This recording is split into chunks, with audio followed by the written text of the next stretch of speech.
नमस्कार दोस्तों, current affair with Wasim Khan में एक बार फिर आपका स्वागत है। दोस्तों, आज मैं सहारा से जुड़ी हुई दो बातें आपके बीच लेकर के आया हूं।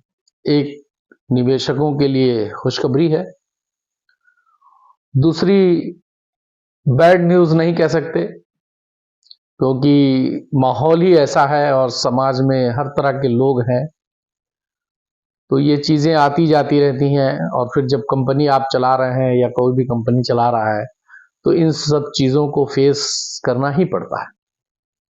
एनीवे, बात शुरू करने से पहले वही आपसे एक अनोखी अपील कि आप हमारे वीडियो पर आने वाले ऐड को स्किप ना किया करें, देखा करें। उससे गरीबों में को फायदा होता है। और अगर आपने हमारे इस चैनल को सब्सक्राइब नहीं किया है तो आपसे निवेदन है कि सब्सक्राइब करिएगा।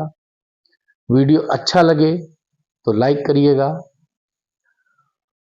तो आइए दोस्तों, थोड़ी सी खुशखबरी से पहले मैं आपको दूसरी जो समाचार है वो आपको बताऊं।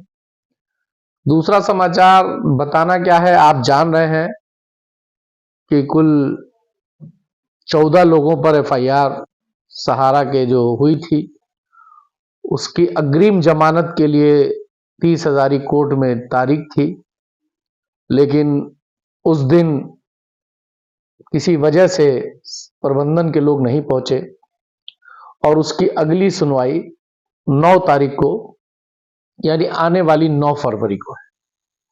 उससे पहले 6 फरवरी को क्यू शॉप की महत्वपूर्ण सुनवाई, संभवतः फैसले की तिथि 6 फरवरी को गुड न्यूज मिल सकती है क्यू शॉप में इन्वेस्ट करने वाले लोगों को।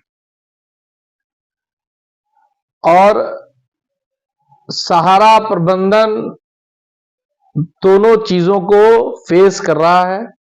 एक तरफ मैंने कहा समाज में कई तरह के लोग हैं तो एफआईआर हो रही है, ये होती रहती है। सुब्रत राय जी के खिलाफ भी एफआईआर पूरे देश में हुई थी और इसी तरह से अब जो नए इसके डायरेक्टर्स हैं, अभी चेयरमैन तो की घोषणा नहीं हुई है, लेकिन चेयरमैन लगभग फाइनल है सपना राय का नाम, लेकिन अभी उसकी आधिकारिक घोषणा नहीं हुई है। तो फेस करना ही है ऐसे इन सब चीजों को। जब आप बड़ी कंपनी चलाते हैं, बड़ा गेम करते हैं, तो आपको जब बड़ी फील्ड में काम करते हैं तो इस तरह की समस्याएं और इस तरह के उसको झेलना ही पड़ता है। और फिर उनके अपने वकील्स होते हैं जो उसको फेस करते हैं। तो ये कोई इशू नहीं है। ये 9 तारीख किसकी तारीख है, उस दिन कुछ ना कुछ आपको समझ में आएगा। और उसके पहले 6 को मैंने आपसे बताया कि क्यू शॉप का मामला है। खुशखबरी देनी थी आपको। खुशखबरी निवेशकों के लिए बहुत बड़ी खुशखबरी है। खुशखबरी यह है कि एमबी वैली की डील फाइनल हो गई। जी हां, आपने सही सुना, एमबी वैली की डील फाइनल हो गई है।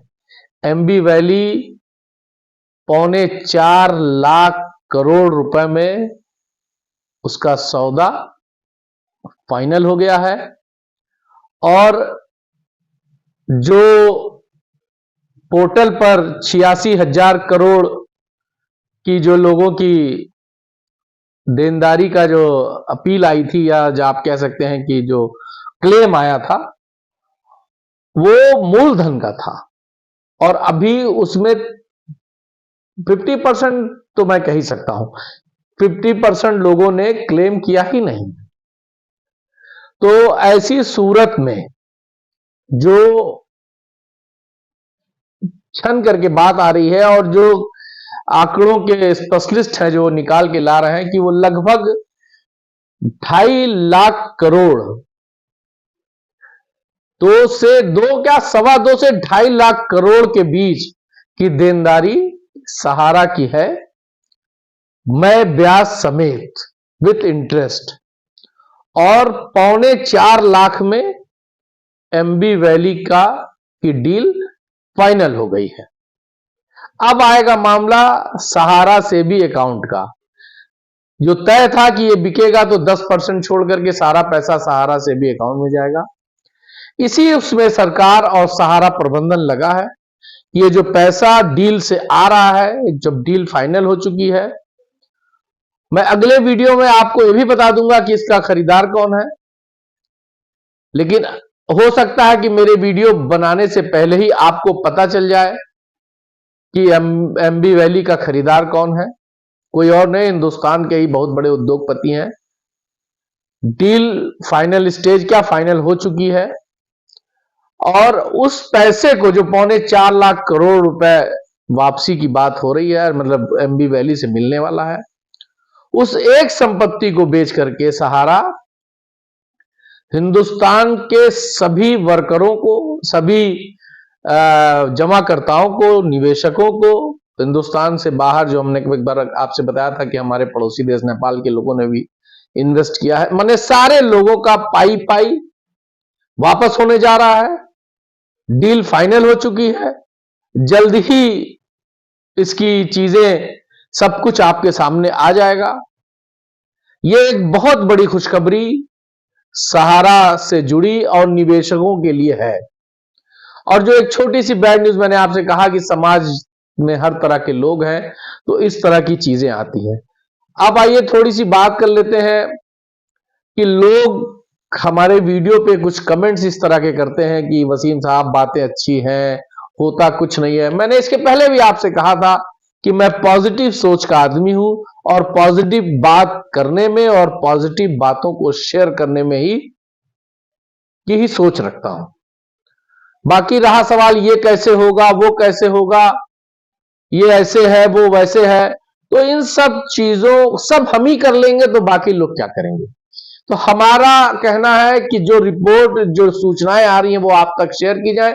जो प्रॉब्लम्स आएंगी वो उनका मसला है, वो उसको कैसे फेस करेंगे, कैसे वो डील करेंगे, कैसे सेबी सहारा अकाउंट को मैनेज करेंगे और कैसे पैसा बांटेंगे, ये सारी समस्या उनकी है। लेकिन ये एक अच्छी खबर है और एक अच्छी सोच है सहारा प्रबंधक की कि वो चाहती हैं, स्वप्ना राय जी चाहती हैं कि एन केन प्रकेण किसी भी तरह से जमा किए हुए पैसे लोगों को वापस हो जाए, और उसके लिए कोई भी कुर्बानी, कोई भी संपत्ति, कोई किसी भी स्थिति तक जाना पड़े तो उसके लिए जाना पड़ेगा।